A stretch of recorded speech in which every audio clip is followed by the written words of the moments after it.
So if the Republicans take control of the House of Representatives, can they stop the Department of Justice from investigating and ultimately prosecuting Donald Trump and his criminal associates? The answer is no. Let's talk about that, because justice matters.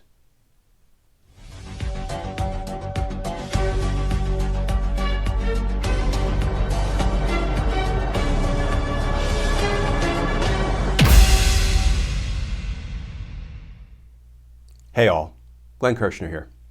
So we're still waiting for the final vote tallies, but it looks like the Republicans might very well take control of the House of Representatives. And I've had lots of folks ask, what are the implications for the ongoing Department of Justice criminal investigations of Donald Trump and his co-conspirators, his criminal associates? Because we have some indications of what the Republicans are planning in the event they take control of Congress. For example, this from USA Today. Headline, what would a Republican Congress look like? A lot of investigations and maybe impeachment. And that article reads in part, House Minority Leader Kevin McCarthy, positioned to become Speaker of the House should the GOP take the chamber, has vowed to immediately open an inquiry into the FBI's search of former President Trump's Mar-a-Lago estate.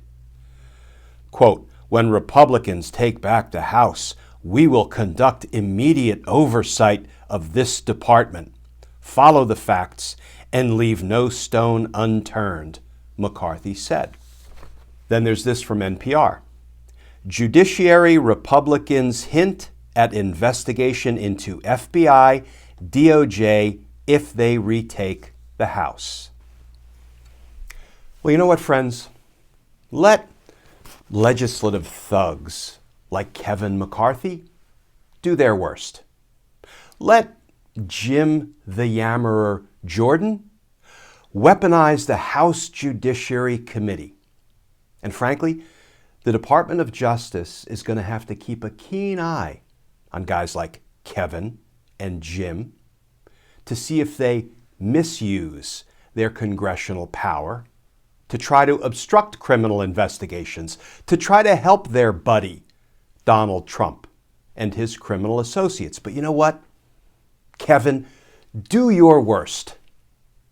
Open a congressional probe into the search warrant that was issued for Mar-a-Lago. Please, I invite you to do it, Kevin. You know why?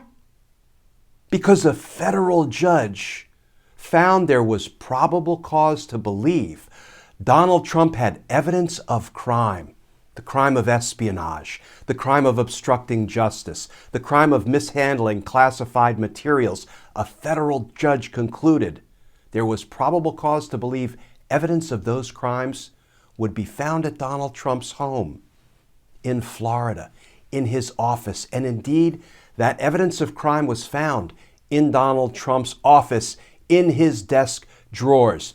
Do your worst. Investigate that, Kevin.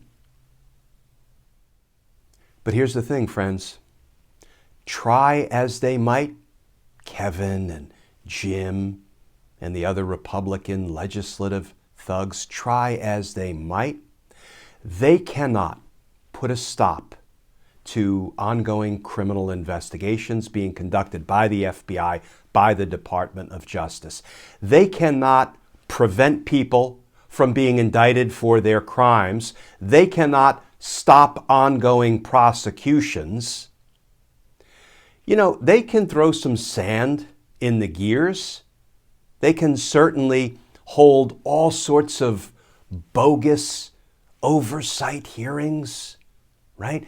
They can carpet bomb the Department of Justice with congressional subpoenas saying, we demand information, we demand documents. But you know what? They're not going to defund the FBI as they have threatened. They're not going to defund the Department of Justice. Those are hollow threats. That's them being the little legislative thugs they are. They're not going to do any of it. Yes, they're going to hold bogus hearings. They might even try to gin up articles of impeachment, but do your worst.